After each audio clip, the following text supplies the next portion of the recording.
अब है सवाल बहुत इंपॉर्टेंट है। क्यों इंपॉर्टेंट है? क्योंकि ये बहुत एग्जाम में आ चुका है, इसलिए इंपॉर्टेंट है। बाकी सवाल इतना कोई बड़ा नहीं था, लेकिन ये बहुत एग्जाम में आ चुका है। सबसे पहले देखते हैं क्या ज्ञात करना है। हर सवाल आ जाए, हर सवाल में सबसे पहले ये जाके देखो आया क्या है, मतलब आपको क्या ज्ञात करना है, वहां पे आता है x का मान ज्ञात करो। अब x कहां है ये देखो, लिखने वाले हमारे भाई साहब जो है x का मान ज्ञात करो। भाई सवाल में m चल रहा तो x क्या करेगा, तो इसका मतलब है m का मान ज्ञात करो। तो m देखो, m ये लिखे हुए हैं, तो m ऊपर लिखा पावर में, तो m पावर में लिखे हुए हैं। अब किसी भी पावर का आंसर निकालना हो, घात का आंसर निकालना हो, तो घात का आंसर कब आएगा, तो घात का आंसर तब आएगा जब आधार समान हो, तो बेस इक्वल हो। तो यहां का बेस कितना 3, यहां का बेस कितना 3, यहां का बेस कितना, तो ये तो पूरा नंबर है 243। अब 243 जो है उसको भी क्या बनाओ, 3 की घात में बनाओ। 243 3 की घात कितनी होती है, 5 होता है। अब 5 नहीं पता हो तो यहां पर ऐसे भाग लगा देना कि 243 है, उसमें 3 का भाग लगाओ, ये 8 और 1 हो गया। फिर 3 का भाग लगाओ, 2 7 27 हो गया। फिर 3 का भाग 9, फिर 3 का भाग 3 और 3 का भाग 1, तो 1 2 3 4 5। क्लियर? तो इसका मतलब सामने की तरफ तो हो जाएगा 3 की घात 5।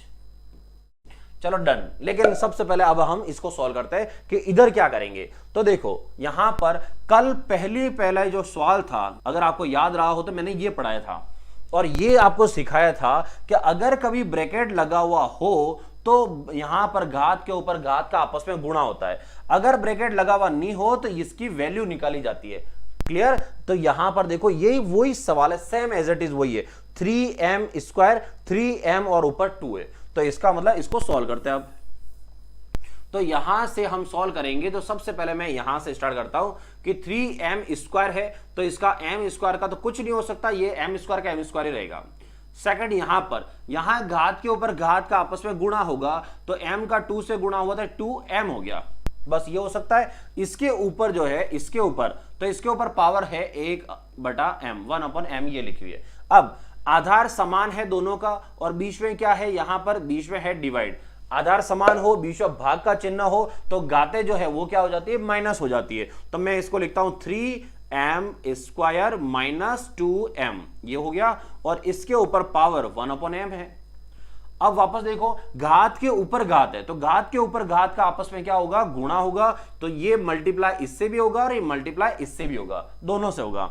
तो यहां से 3m² मल्टीप्लाई 1/m, फिर माइनस 2m मल्टीप्लाई 1/m। आप चाहो तो भले m कॉमन निकाल के भी कर सकते हो, ठीक है। तो यहां m से m कैंसल, एक m से एक m कैंसल, तो मतलब यहां बचा 3m माइनस का 2। तो ये आया 3m माइनस का 2, क्योंकि m कट गया। तो इसका मतलब है इधर का सॉल्यूशन हमारा हो चुका है। तो इधर का हमारा आंसर आया है 3m माइनस 2, और इधर जो है इसका आंसर क्या था, 3 की पावर 5।